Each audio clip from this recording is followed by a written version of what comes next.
Son Excellence, Monsieur le Président de la République, chef de l'État, Félix-Antoine Tshisekedi Tshilombo, a présidé ce vendredi 20 juin 2025 à la Cité de l'Union africaine, à Kinshasa, la 48e réunion ordinaire du Conseil des ministres du gouvernement de la République. 4 points étaient à l'ordre du jour, à savoir du point 1, la communication du chef de l'État, Son Excellence, Monsieur le Président de la République, chef de l'État. Du point 2, point d'information. Du point 3, approbation d'un relevé de décision du Conseil des ministres. Du point 4, examen et adoption d'un texte. Du point 1, communication du Président de la République.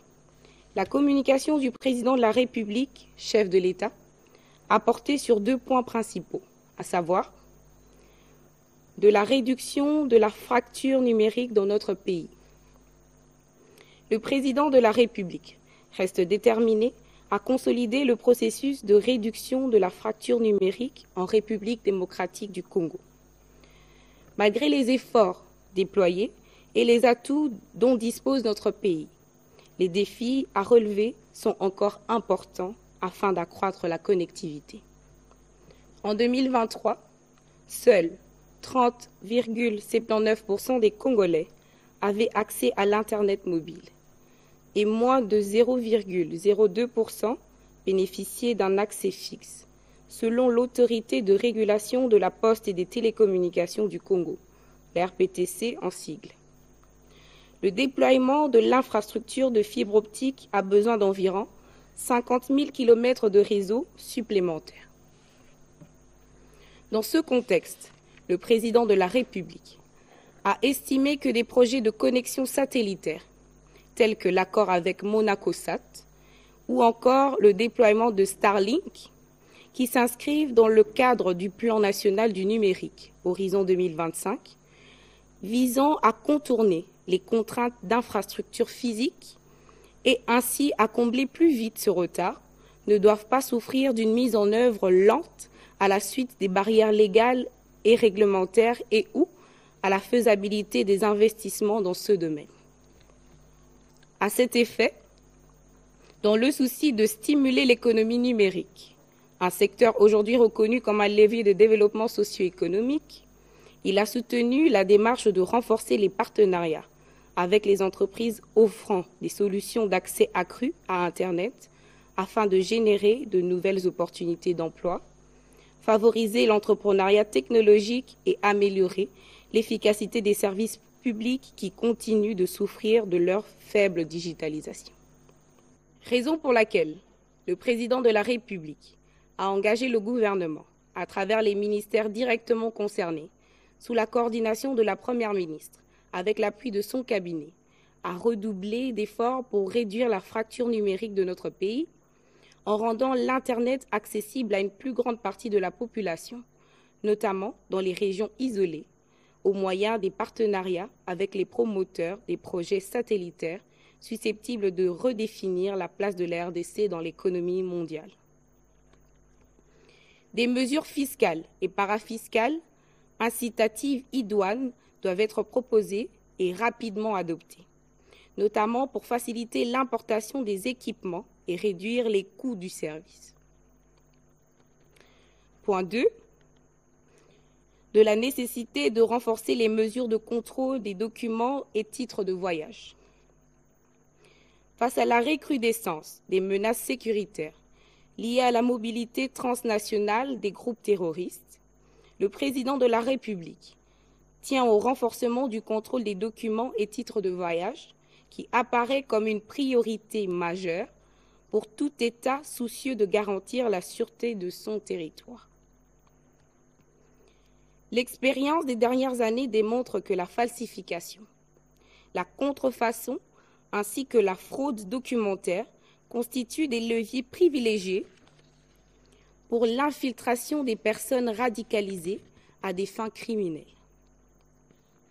Dès lors, a-t-il insisté, la vérification rigoureuse de l'authenticité des passeports, visas et autres titres de séjour devient un impératif sécuritaire majeur. Dans ce cadre, le gouvernement américain a interdit aux ressortissants de 12 pays l'entrée aux États-Unis pour protéger le pays de terroristes étrangers, selon un document publié le mercredi 4 juin par la Maison-Blanche. Par ailleurs, un groupe de 7 pays, dont plusieurs en Afrique, se voit imposer des restrictions partielles de visa.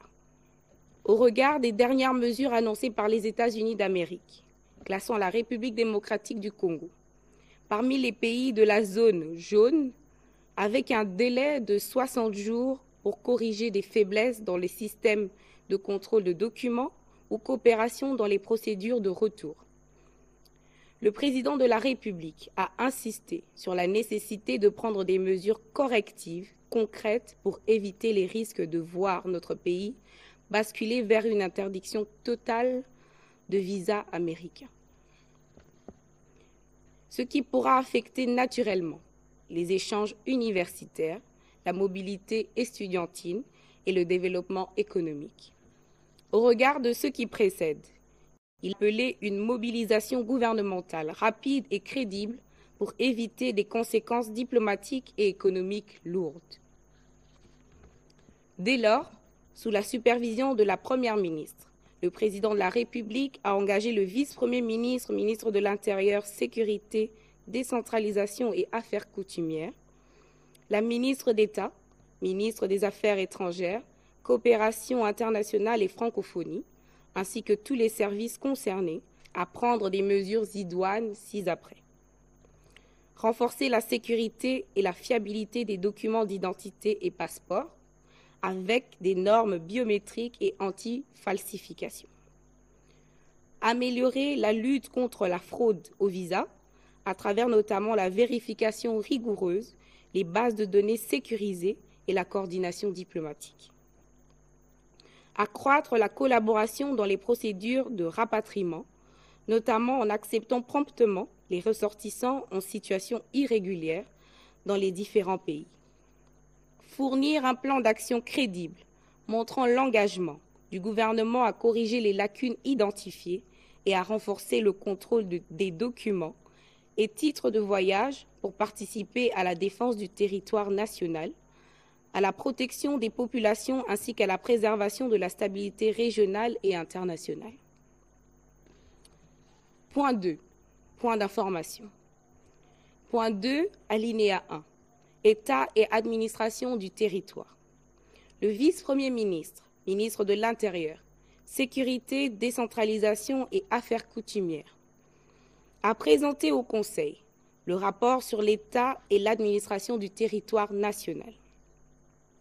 Au cours de la semaine qui s'achève, l'état d'esprit de la population demeure calme et a été marqué par les commentaires et réactions de la population, en sens divers, relatives à l'information, faisant état de l'annoncement du gouvernement américain conditionnant la signature de l'accord RDC-Rwanda au retrait préalable des militaires rwandais du sol congolais.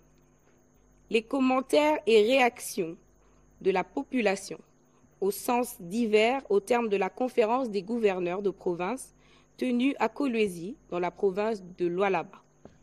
Au sujet de l'insertion de la RDC sur la liste orange, les pays africains dont les ressortissants sont menacés d'interdiction de visa d'accès sur le sol américain, le vice-premier ministre, ministre de l'Intérieur, Sécurité, décentralisation et affaires coutumières, a souligné avoir décidé, avec la ministre d'État, ministre des Affaires étrangères, Coopération internationale et francophonie, de la mise sur pied d'un cadre de concertation avec les États-Unis d'Amérique pour renforcer la collaboration entre les services et l'ambassade américaine.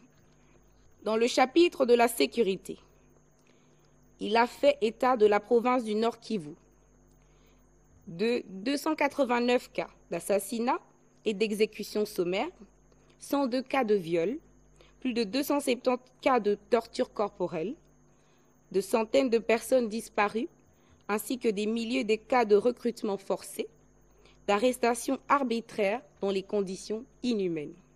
Et des pillages ont été enregistrés entre le 9 mai et le 16 juin 2025 dans les zones sous occupation. sur le banditisme et la criminalité. Il a fait savoir que l'opération Ndobo se poursuit. Les résultats sont encourageants dans les provinces déjà couvertes. Quelques cas de catastrophes et sinistres ainsi que les mesures y afférentes ont également fait objet du rapport présenté par le vice-premier ministre, ministre de l'Intérieur, Sécurité, décentralisation et affaires coutumières, et qu'il a terminé par la situation aux frontières. Le Conseil a pris acte de ce rapport. Du point 2, alinéa 2, situation sécuritaire. Le vice-ministre de la Défense et ancien combattant a informé les membres du Conseil de la situation sécuritaire et des opérations de défense sur terrain. Il a aussi informé de l'acquisition par l'état-major général des FARDC des avions de transport destinés à faciliter les inspections sur les différents théâtres d'opération. Il contribue également à renforcer le rapprochement de la chaîne de commandement opérationnel et à assurer un suivi renforcé de l'évolution des manœuvres des FARDC sur le terrain. Présentant la situation particulière des quelques provinces, il a mis en exergue la poursuite de la traque des groupes armés, Codeco, Zaïre, CRP et autres dans la province de l'Ituri. Le Conseil a pris acte de ce rapport. Du point 2, alinéa 3, évolution de la situation récente sur le marché des changes ainsi que des biens et services. Intervenant comme invité, la gouverneure de la Banque centrale du Congo a évoqué les développements de la conjoncture économique de la République démocratique du Congo. Il en ressort que la situation économique intérieure est restée globalement stable, aussi bien sur le marché des biens et services, marqué par une évolution maîtrisée du niveau général des prix, que sur celui des changes, caractérisé par une stabilité du taux de change. Au cours de la deuxième semaine de juin 2025, le taux d'inflation hebdomadaire s'est quasiment maintenu à son niveau de la semaine précédente, soit 0,17%, contre 0,16%. De janvier 2025 à ce jour, le taux d'inflation enregistré est de 3,93%, contre 6,96% à la période correspondante de l'année précédente. Au 13 juin 2025, le taux de change se sont établis respectivement à 2854,56 CDF et 2868,22 CDF. Le dollar américain sur le marché interbancaire est au parallèle. Comparativement au 6 juin 2025, le franc congolais s'est apprécié de 0,36% sur le marché officiel et s'est déprécié de 0,17% sur le marché parallèle. Par rapport à fin décembre 2024, la monnaie nationale s'est dépréciée de 0,32%, l'indicatif est de 0,05% au parallèle. La gouverneure de la Banque centrale du Congo a formulé une série de recommandations pour diversifier la base productive, renforcer la résilience économique et soutenir une croissance économique durable et pro-pauvre. Le Conseil a pris acte de ce rapport. Du point 2, alinéa 4, situation épidémiologique. Le ministre de la Santé publique, Hygiène et Prévoyance sociale a fait le point de la situation épidémiologique en République démocratique du Congo, essentiellement liée au Mpox et au choléra. Par rapport à la semaine passée, la tendance du Mpox à la 23e semaine épidémiologique est marquée par une diminution des cas suspects passant de 745 à 599. Du début de l'année 2024 jusqu'à la 23e semaine 2025, le cumul est de 84 889 cas suspects, dont 23 145 cas confirmés. Sur le plan de la prévention, depuis le début de la vaccination jusqu'à ce jour, le cumul de personnes vaccinées est de 603 172 et avec l'appui de l'UNICEF, la vaccination a repris dans quelques zones de santé de Lingwala et Ntsele dans la ville de Kinshasa. Pour ce qui est du choléra, la tendance à la 23e semaine épidémiologique est marquée par une baisse du nombre des nouveaux cas de choléra, passant de 1527 à 1093 cas suspects, dont 37 décès, soit une létalité de 3,2% contre 2,7% à la 22e semaine. Depuis le début de l'année 2025 jusqu'à la 23e semaine épidémiologique, le cumul de cas suspects est de 29 392, dont 620 décès. Le ministre de la Santé publique, Hygiène et Prévoyance sociale a rassuré que le dispositif de riposte est opérationnel. Le Conseil a pris acte de ce rapport. Du point 2, alinéa 5, note d'information relevant du secteur de l'agriculture. Le ministre d'État, ministre de l'Agriculture et Sécurité alimentaire, a informé le Conseil de la signature du mémorandum d'entente pour le renforcement de coopération agricole entre la République populaire de la Chine et la République démocratique du Congo. Il a pour objectif de se baser de l'expérience de 5000 ans de civilisation agricole de la Chine qui, avec une population évaluée à près d'1,4 milliard, a atteint une sécurité alimentaire fiable et garantie. De favoriser la création des entreprises entre deux pays, de promouvoir le développement du secteur agricole et surtout de nouvelles formes d'affaires pour une diversification des produits agropastoraux.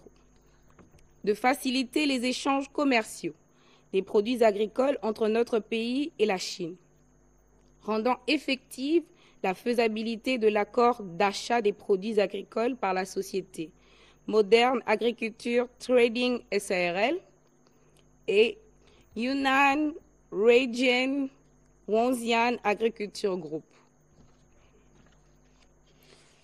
D'intensifier les échanges avec le personnel scientifique de la Chine pour l'accroissement du secteur de la recherche scientifique agricole de notre pays, élément de base pour une agriculture développée et durable. En terminant, le ministre d'État a proposé au Conseil la mise sur pied d'un comité multisectoriel devant travailler sur chacun des aspects de ce mémorandum d'entente. Le Conseil a pris acte de cette note d'information. Du point 2, alinéa 6, note d'information relevant des mines.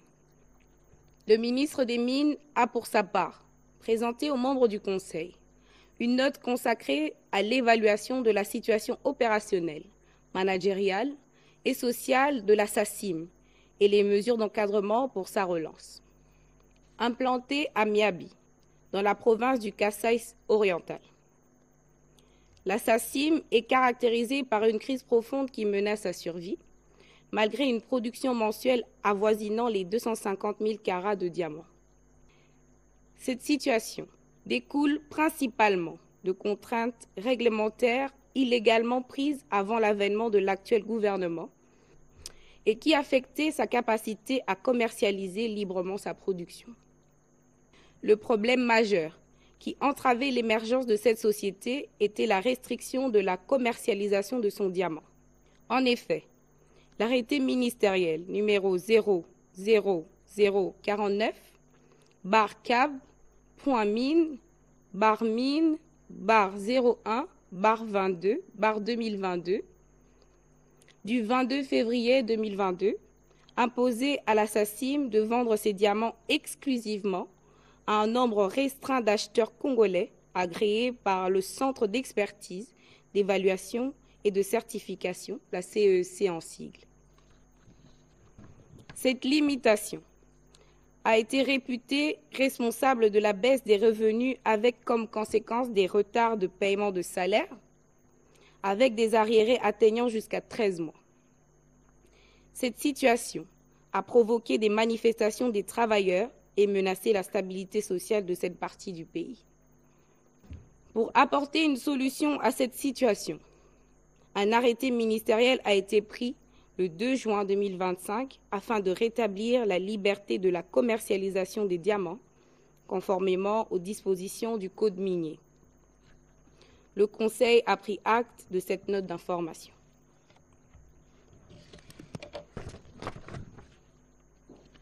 Du point 2, alinéa 7, note d'information relevant de la formation professionnelle. Le ministre de la formation professionnelle a présenté au Conseil une note d'information à 3 volets. Premier volet, le rapatriement des boursiers congolais du Maroc. Sur ce volet, il a relevé que plusieurs compatriotes ont achevé leur formation grâce à une bourse de la coopération avec le Royaume du Maroc. Chaque année, 30 jeunes Congolais bénéficiaires de cette bourse ont la possibilité de suivre des formations professionnelles de qualité à l'étranger. Cet effort, soutenu par son ministère, vise à développer les compétences de ces apprenants afin de contribuer au développement durable de notre pays. Le ministre de la Formation professionnelle a sollicité l'implication du gouvernement pour un appui en faveur de ceux qui poursuivent leur cursus et certains qui veulent rentrer au pays. Du deuxième volet, report de l'organisation des épreuves certificatives nationales. S'agissant du report de l'organisation des épreuves certificatives nationales, le ministre de la Formation professionnelle a fait savoir que cette situation est liée aux problèmes techniques et logistiques pour lesquels il a sollicité la diligence du gouvernement afin que ces épreuves se tiennent à bonne date. Le troisième volet, fermeture des centres de formation professionnelle pour non-viabilité. À ce sujet, il a rappelé que plusieurs centres de formation ont été créés par le passé pour le compte de l'État et d'autres ont obtenu des agréments par des arrêtés ministériels. Cette politique, qui avait pour finalité de combler le vide infrastructurel de l'État, a été malheureusement détournée par certains compatriotes.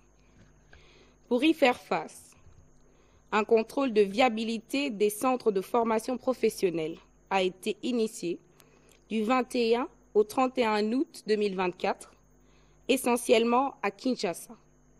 Et le constat est très amer.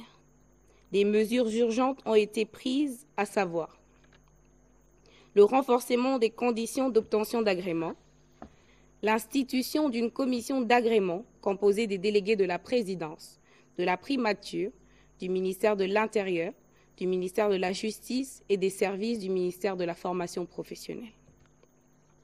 Le ministre de la Formation professionnelle a sollicité du gouvernement la prise d'acte du rapport présenté par l'Inspection générale de la formation professionnelle et de la fermeture de quelques centres de formation professionnelle non viables. Le Conseil a pris acte de cette note d'information. Au point 3, approbation d'un relevé de décision. Les membres du Conseil ont approuvé le relevé de décision prise lors de la 47e réunion ordinaire du Conseil des ministres du vendredi 13 juin 2025. Du point 4, examen et adoption des textes. Du point 4, alinéa 1, projet d'ordonnance-loi. Le vice-ministre de la Justice et contentieux international, assumant l'intérim du ministre d'État, ministre de la Justice et garde des Sceaux, a soumis au Conseil pour examen et adoption le projet de l'ordonnance-loi portant autorisation de la prorogation de l'état de siège dans les provinces de l'Ituri et du Nord Kivu pour une période de 15 jours, prenant cours le 21 juin 2025. Après débat et délibération, le Conseil a adopté ce projet d'ordonnance-loi. Du point 4, alinéa 2, projet de loi relevant de l'enseignement supérieur. La ministre de l'Enseignement supérieur et universitaire a bouclé ce chapitre en soumettant à l'examen du Conseil un projet de loi autorisant la ratification par la République démocratique du Congo de la Convention mondiale de l'Organisation des Nations unies pour l'éducation la science et la culture, UNESCO en sigle, sur la reconnaissance des qualifications relatives à l'enseignement supérieur, signée à Paris le 25 novembre 2009. Cette convention porte sur des principes universels pour une reconnaissance équitable, transparente et non discriminatoire des diplômes de l'enseignement supérieur ainsi que des qualifications donnant accès à cet enseignement. Ainsi, l'objectif poursuivi est le renforcement de la mobilité académique et l'assurance qualité, ainsi que la reconnaissance mutuelle des diplômes, en s'érigeant en une véritable plateforme mondiale qui permet aux autorités nationales de collaborer au-delà de leurs frontières et régions respectives. Après débat et délibération, le Conseil a adopté ce projet de loi. Commencé à 15h45, la réunion du Conseil des ministres a pris fin à 17h45. Je vous remercie.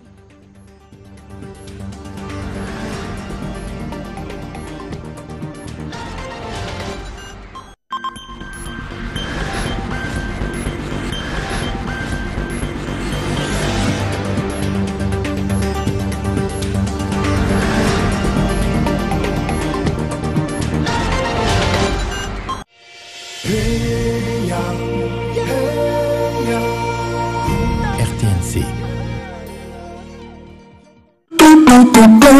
Tout de suite,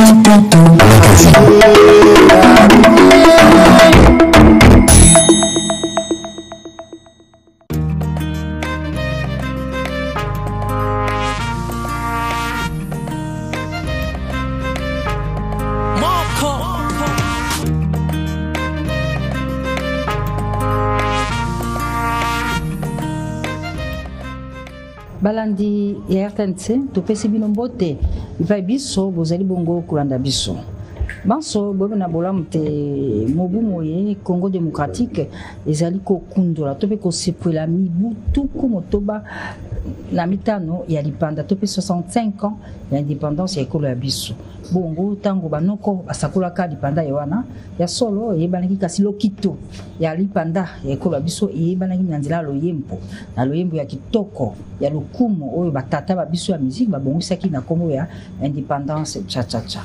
Bongo sima mibu tuku motoba la mitano tingo solola isolo ya musique ya biso isolo ya rumba ya biso ya Congo démocratique oyo komi lelo bomengo ya mokili mobimba pona yango toyambi awa na biso bilombe ya musique ya ekolo ya biso toyambi bongo Jano Bombenga wewando Jano Bombenga na peso mbote toyambi pe Didi Manjeku Bote Didi Manjeku. En tout cas, bon anniversaire. Merci. Waki Kisasa Kosipila 60 ans à carrière. Negi bon sami l'Institut français. Bongo tout le monde qui m'a l'air beaucoup talentueux sur la moquette. Bon on a coupé ça peut monter na Kantani Boma.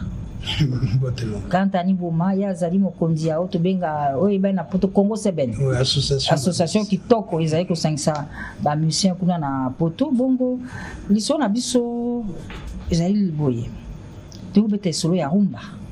Rumba memi Didi Manjeko na Kinshasa. Rumba c'est que mindele ba tombola ye ba sepela na ye ikambo isolo na rumba. Rumba ezali nini? Didi Manjeko. Bon, selon ma Euta wapi? Selon ma historien. Au moni bon on a joué qui